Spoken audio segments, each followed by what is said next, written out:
बिस्मिल्लाहिर्रहमानिर्रहीम।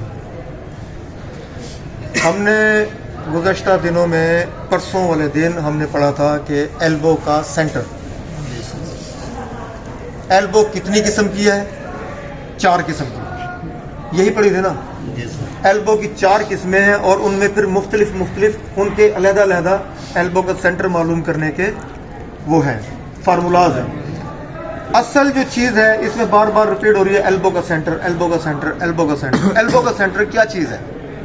सही है, एल्बो का सेंटर क्यों ज़रूरी है वो हम देखेंगे। एल्बो का सेंटर इसलिए ज़रूरी है, जब आपको एक ड्राइंग दी जाएगी बाहर कंट्री में या पाकिस्तान के अंदर इंटरनेशनल लेवल के जो बड़े बड़े डिपार्टमेंट्स होते हैं, जैसे आप चले जाएँ थर्मल पावर लालपीर, आप चले जाएँ पार्कों में, आप चले जाएँ मुल्तान खाद फैक्ट्री में, एग्रो केमिकल में, या जितने भी बड़े बड़े डिपार्टमेंट्स हैं, ठीक है, नेशनल ऑयल रिफाइनरी कराची में, तो वहाँ पे स्टैंडर्ड का काम होता है। ये आम मार्केट वाला काम नहीं होता।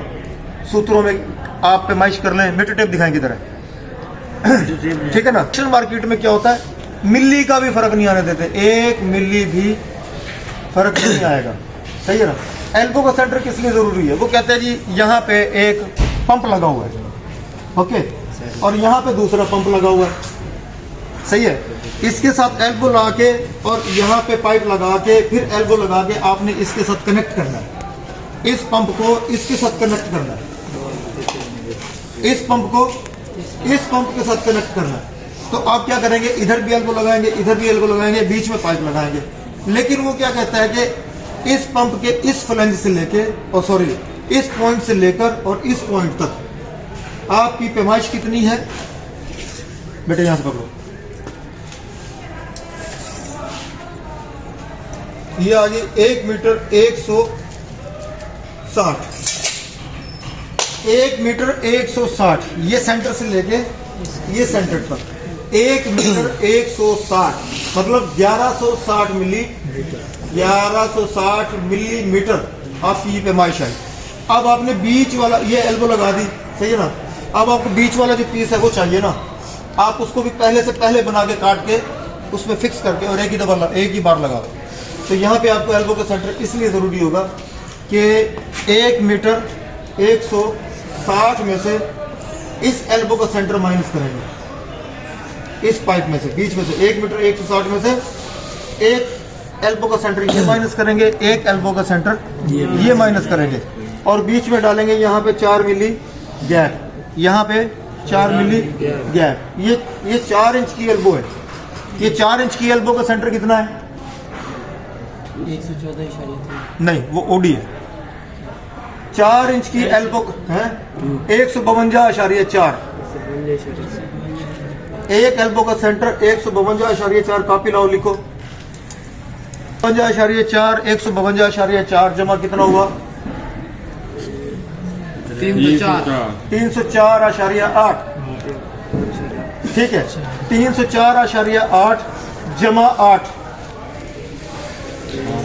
316.8 यानी कि 317 हो गया। 317 माइनस करेंगे, 317 माइनस करेंगे तो ये आपका ये पीस निकल आएगा। सही है, करो करो करो करो, लिखो, ठीक है। तो ये बीच का पीस निकल आएगा। फिर आप क्या करेंगे, इसको बेवल लगाएंगे। बेवल किसे कहते हैं? ये पाइप का बेवल है, ओके। किनारे को इस तरीके से बनाने को बेवल कहते हैं, ये बेवल कहते हैं इसे। ये बेवल क्यों बनाई जाती है? ताकि आप जब यहाँ पे वेल्डिंग करें तो 4 मिली गैप डाल के जब आप इसको वेल्डिंग करेंगे, रूट लगाएंगे, तो पूरी तरीके से अंदर पेनिट्रेट होगा।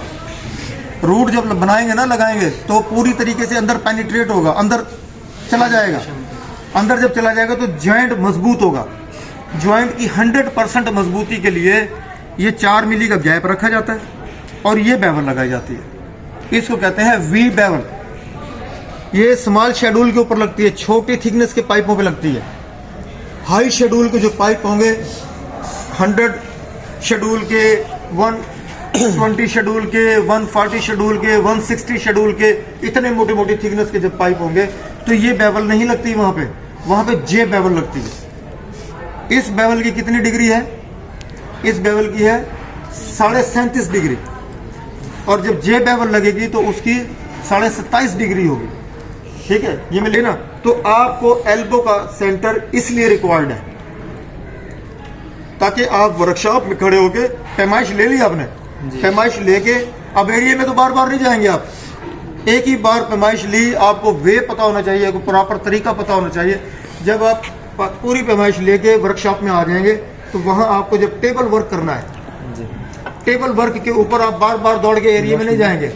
आप एक ही बार एक पैमाइश लेके और आके फार्मूले से उसका निकाल के और एक स्पूल को तैयार करके ले जाके और वहां फिट कर देंगे एक ही दफा में।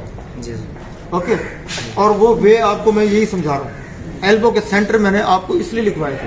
ठीक है, ये इंटरनेशनल फार्मूलाज हैं, आप इनको इग्नोर ना करें। ठीक है, ये आपको बहुत काम आएगा। ये है कि यहाँ पे दोनों साइडों पे ये एक एल्बो लगी हुई है तो दूसरी साइड पे भी एल्बो है। हम यहाँ पे फ्लैंज भी लगा सकते हैं, ये बात याद रखिएगा। दूसरा पॉइंट है ये, सही है। एक पॉइंट में आपने दो साइड पे एल्बो लगाई, एक पॉइंट में आप एक साइड पे एल्बो लगा रहे हैं, दूसरी साइड पे आप फ्लैंज लगा रहे हैं। तो एल्बो लगा रहे हैं, दूसरी साइड पे फ्लैंज लगा रहे हैं। आप क्या करें, मैश कर लें तो ये कितने मिली है उतना ही यहाँ पे माइनस कर लें। सही है, लेंथ कितनी थी? 1160। ओके, अभी 152 हाथ 152 जमा 152, सही है। 8 4 0 304 308 हो गया। ठीक है, और ये 8 हो गया ये। ठीक है, 8 8 और 4 12। ठीक है, 312 313 हो गया ये। सही है,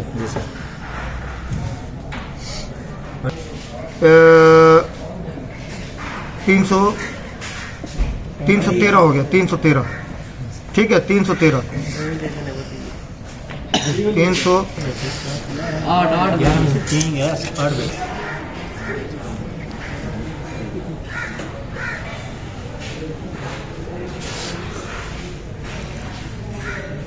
ठीक है। अब क्या करेंगे, ये पाइप बड़ा है, 847 पे रख के इसको छोटा कर देंगे। ठीक है, यहाँ से एल्बो का सेंटर ले लिया और यहाँ से फ्लंज को थिकनेस देख ली अंदर से। तो फ्लंज अगर ये देखें, ये फ्लंज कौन सा है? ये फ्लंज है नेक वेल्ड फ्लंज। फ्लंजेस की मुख्तलिफ अकसाम होती हैं। ठीक है ना, एक थ्रेडेड होता है, उसके अंदर थ्रेड बना हुआ होगा यहाँ पे। एक सॉकेट होता है, उसके यहाँ पे अंदर सॉकेट बनी हुई होगी। ठीक है, इसकी ये गर्दन निकली हुई है बाहर, इसलिए इसको कहा जाता है नेक। नेक गर्दन वाला फ्लंज, नेक फ्लंज, नेक वेल्ड, वेल्ड नेक या नेक वेल्ड एक ही बात है। ठीक है ना, ड्राइंग्स में वैसे वेल्ड नेक लिखा हुआ होता है, वेल्ड नेक फ्लंज, WN ड्राइंग्स में WN लिखा हुआ होगा, वेल्ड नेक फ्लंज। ठीक है ना, तो ये है नेक वेल्ड फ्लंज। यहाँ पे इस तरीके से इसके साथ इसको फिक्स किया जाता है। सही है, हम क्या करेंगे कि यहाँ से इसकी पैमाइश ले लेंगे। ये हो गया 62 mm, 62-63 mm। ठीक है, अब क्या करेंगे, 152.4 एल्बो का सेंटर। ठीक है, इधर से 62 mm, 152.4 जमा 62, जो जवाब आएगा टोटल लेंथ में से आपको वो माइनस करना होगा। सही है, जब वो माइनस हो जाएगा, जितना आपका जवाब आएगा आप पाइप को उतना रख के काट देंगे, काट के उसकी बेवलिंग कर लेंगे, जैसे ये बेवल लगी हुई है। अब आपको अगला प्रैक्टिकल जो होगा ना, वो बेवल लगाना होगा। सही है, बेवल लगाएंगे। ये चीज़ होती है, ये इसलिए ज़रूरी होती है। सही है, ईजी है, बिल्कुल ईजी है।